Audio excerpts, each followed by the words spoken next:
നമസ്കാരം. സർവമംഗളമംഗല്യേ ശിവേ സർവാർത്ഥസാധികേ ശരണ്യേ ത്രയംബകേ ഗൗരി നാരായണീ നമോസ്തുതേ. നവരാത്രിയുടെ 5ാമത്തെ രാത്രിയാണിത്.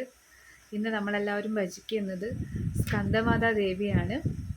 സ്കന്ദമാത എന്ന് പറഞ്ഞു കഴിഞ്ഞാൽ സ്കന്ദ എന്ന് പറയുന്നത് കാർത്തികേയനാണ്, സുബ്രഹ്മണ്യ സ്വാമിയാണ്. സുബ്രഹ്മണ്യ സ്വാമിയുടെ അമ്മ, മാതൃഭാവത്തിലുള്ള ദേവിയാണ് സ്കന്ദമാതാ ദേവി.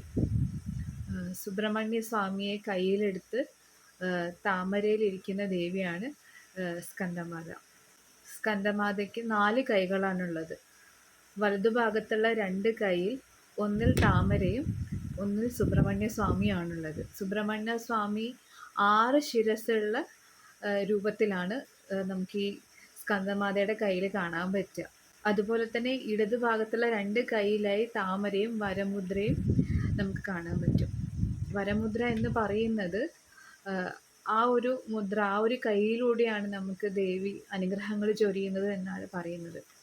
സന്താന ഭാഗ്യത്തിന് നമ്മൾ ഏറ്റവും കൂടുതൽ പ്രാർത്ഥിക്കേണ്ടുന്ന ഒരു ദേവിയാണ് സ്കന്ദമാതാ ദേവി.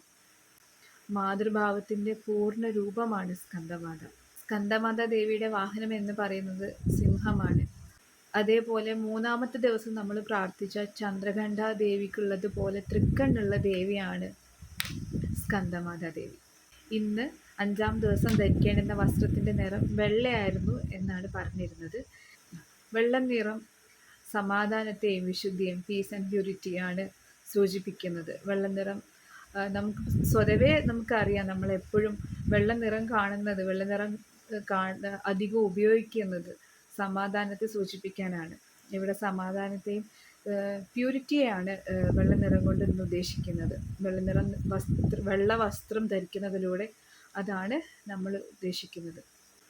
നവരാത്രിയുടെ 6ാം ദിവസമായ നാളെ നമ്മൾ ധരിക്കേണ്ടുന്ന വസ്ത്രത്തിൻ്റെ നിറം ചുവപ്പാണ്. ഓഫ് കോഴ്സ് നാളെ ചൊവ്വാഴ്ചയാണ്. എല്ലാ ചൊവ്വാഴ്ചകളിലും ചുവന്ന വസ്ത്രം ധരിക്കുന്നത് എന്തുകൊണ്ട് നല്ലതാണ്.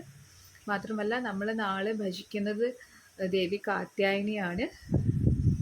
കാത്യായനി ദേവിയെക്കുറിച്ചുള്ള വിവരണങ്ങളുമായി അടുത്ത വീഡിയോയിൽ കാണാം. നമസ്കാരം.